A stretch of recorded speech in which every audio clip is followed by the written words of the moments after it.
scolding. Wuthering Heights by Emily Brontë. Chapter 22. Summer drew to an end, and early autumn. It was past Michaelmas, but the harvest was late that year, and a few of our fields were still uncleared. Mr. Linton and his daughter would frequently walk out among the reapers. At the carrying of the last sheaves they stayed till dusk, and the evening happening to be chill and damp, my master caught a bad cold that settled obstinately on his lungs, and confined him indoors throughout the whole of the winter, nearly without intermission.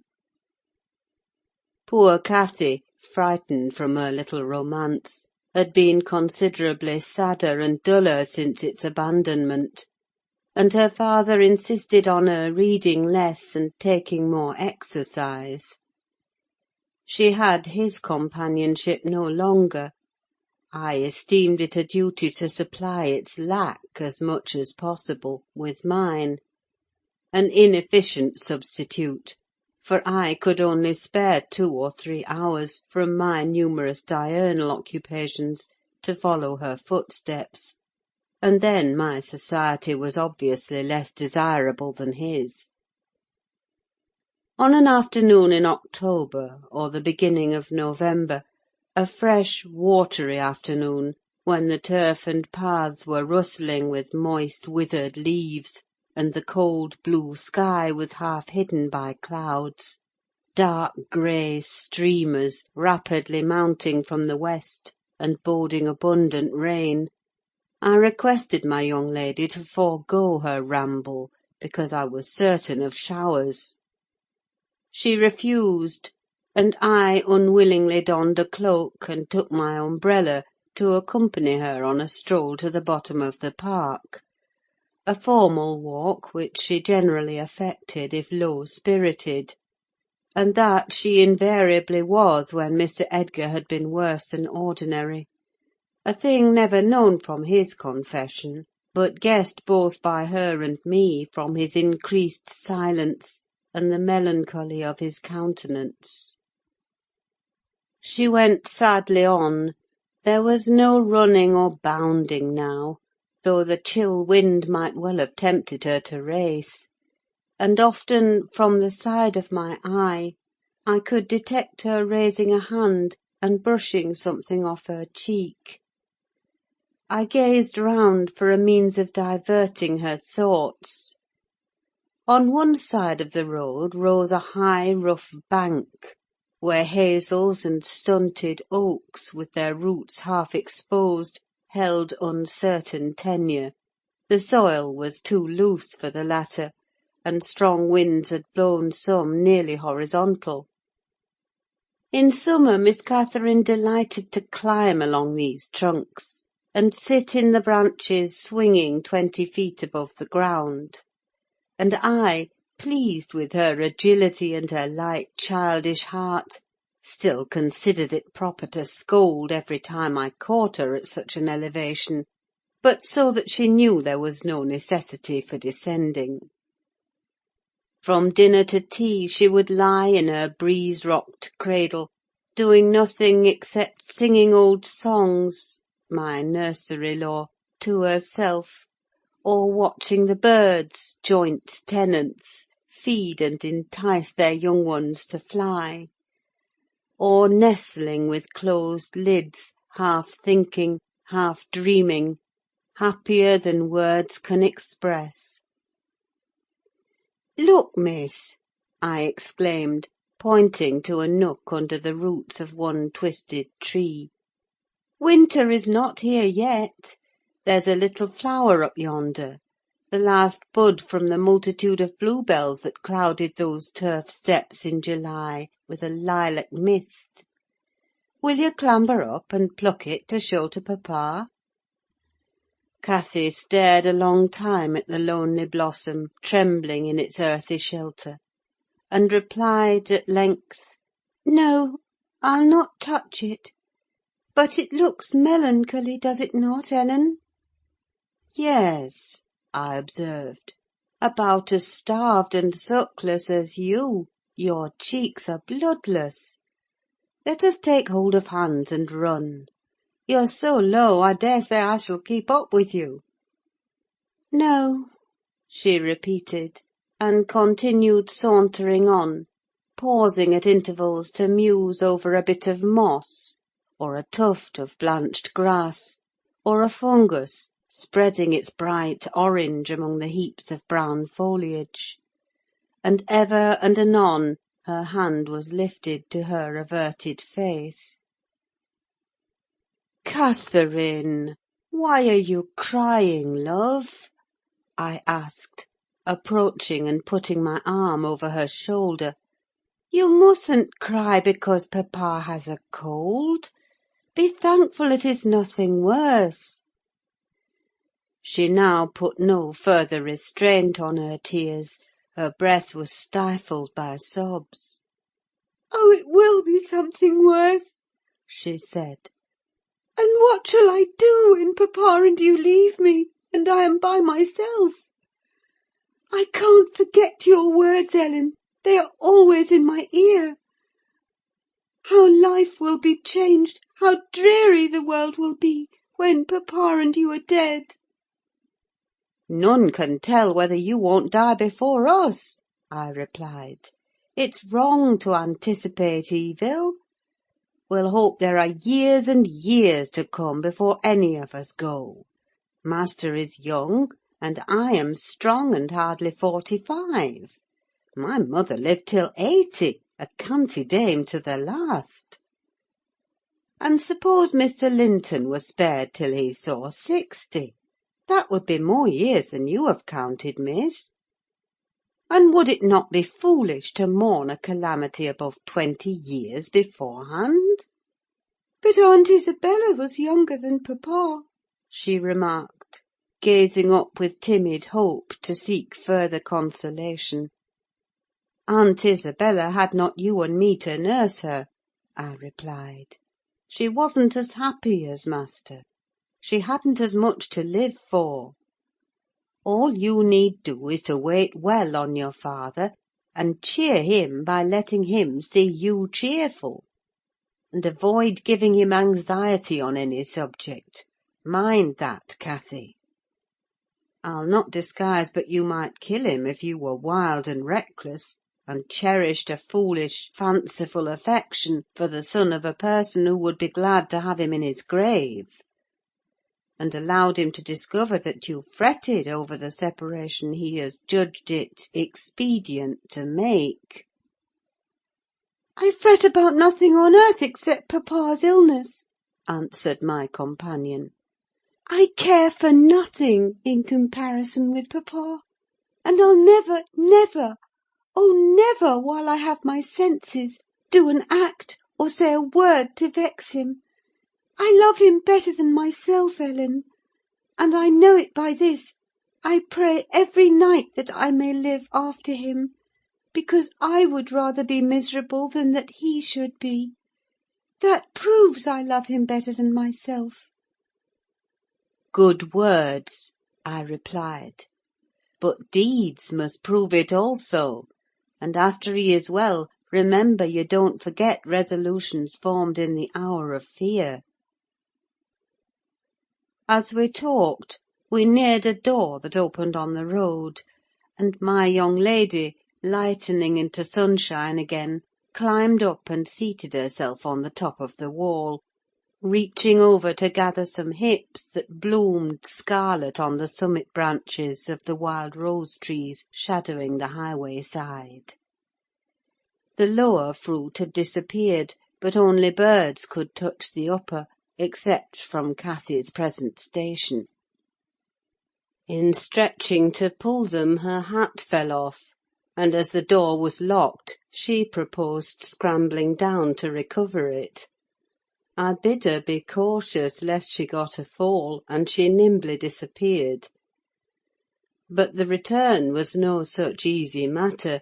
The stones were smooth and neatly cemented, and the rose bushes and blackberry stragglers could yield no assistance in reascending. I, like a fool, didn't recollect that, till I heard her laughing and exclaiming, Ellen, you'll have to fetch the key, or else I must run round to the porter's lodge. I can't scale the ramparts on this side." "Stay where you are," I answered. "I have my bundle of keys in my pocket. Perhaps I may manage to open it. If not, I'll go." Catherine amused herself with dancing to and fro before the door, while I tried all the large keys in succession. I had applied the last, and found that none would do; so, repeating my desire that she would remain there, I was about to hurry home as fast as I could, when an approaching sound arrested me. It was the trot of a horse. Cathy's dance stopped also. "Who is that?" I whispered. "Ellen, I wish you could open the door," whispered back my companion anxiously. "Oh, Miss Linton!" cried a deep voice, the rider's. "I'm glad to meet you. Don't be in haste to enter, for I have an explanation to ask and obtain." "I shan't speak to you, Mr. Heathcliff," answered Catherine. "Papa says you are a wicked man, and you hate both him and me, and Ellen says the same." "That is nothing to the purpose," said Heathcliff. He it was. "I don't hate my son, I suppose, and it is concerning him that I demand your attention. Yes, you have cause to blush. 2 or 3 months since, were you not in the habit of writing to Linton? Making love in play, eh? You deserved, both of you, flogging for that: you especially the elder, and less sensitive, as it turns out. I've got your letters, and if you give me any pertness, I'll send them to your father. I presume you grew weary of the amusement and dropped it, didn't you? Well, you dropped Linton with it into a slough of despond. He was in earnest, in love really.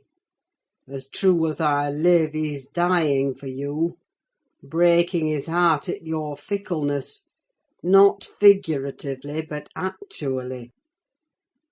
Though Hareton has made him a standing jest for 6 weeks, and I have used more serious measures, and attempted to frighten him out of his idiocy, he gets worse daily, and he'll be under the sod before summer, unless you restore him."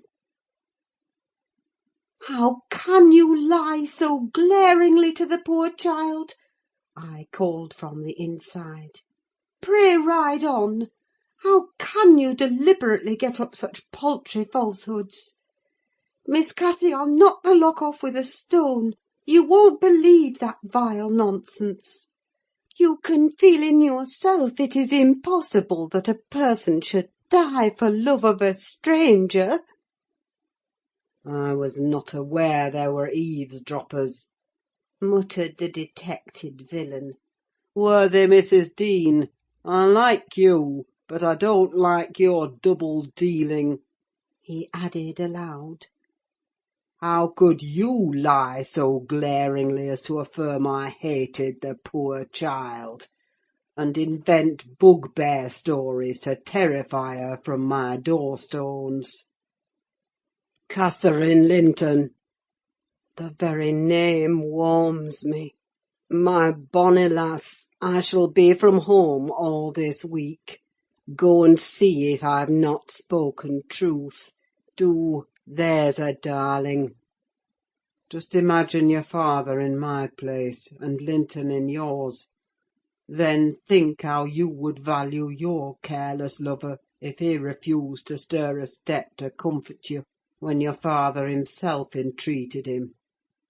And don't, from pure stupidity, fall into the same error. I swear on my salvation he's going to his grave, and none but you can save him." The lock gave way, and I issued out. "I swear Linton is dying," repeated Heathcliff, looking hard at me, "and grief and disappointment are hastening his death. Nelly, if you won't let her go, you can walk over yourself; but I shall not return till this time next week, and I think your master himself would scarcely object to her visiting her cousin." "Come in," said I, taking Cathy by the arm, and half forcing her to re-enter; for she lingered, viewing with troubled eyes the features of the speaker, too stern to express his inward deceit. He pushed his horse close, and bending down, observed, "Miss Catherine, I'll own to you that I've little patience with Linton, and Hareton and Joseph have less. I'll own that he's with a harsh set. He pines for kindness as well as love, and a kind word from you would be his best medicine. Don't mind Mrs. Dean's cruel cautions, but be generous and contrive to see him. He dreams of you day and night, and cannot be persuaded that you don't hate him, since you neither write nor call." I closed the door, and rolled a stone to assist the loosened lock in holding it; and spreading my umbrella, I drew my charge underneath, for the rain began to drive through the moaning branches of the trees, and warned us to avoid delay. Our hurry prevented any comment on the encounter with Heathcliff, as we stretched towards home; but I divined instinctively that Catherine's heart was clouded now in double darkness. Her features were so sad they did not seem hers. She evidently regarded what she had heard as every syllable true. The master had retired to rest before we came in. Cathy stole to his room to inquire how he was. He had fallen asleep. She returned and asked me to sit with her in the library.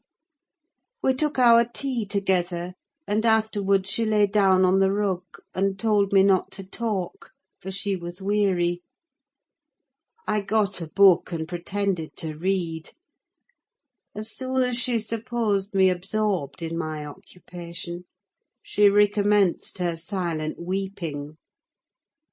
It appeared at present her favourite diversion. I suffered her to enjoy it a while, then I expostulated, deriding and ridiculing all Mr. Heathcliff's assertions about his son, as if I were certain she would coincide. Alas, I hadn't skill to counteract the effect his account had produced. It was just what he intended. "You may be right, Ellen," she answered, "but I shall never feel at ease till I know. And I must tell Linton it is not my fault that I don't write, and convince him that I shall not change." What use were anger and protestations against her silly credulity?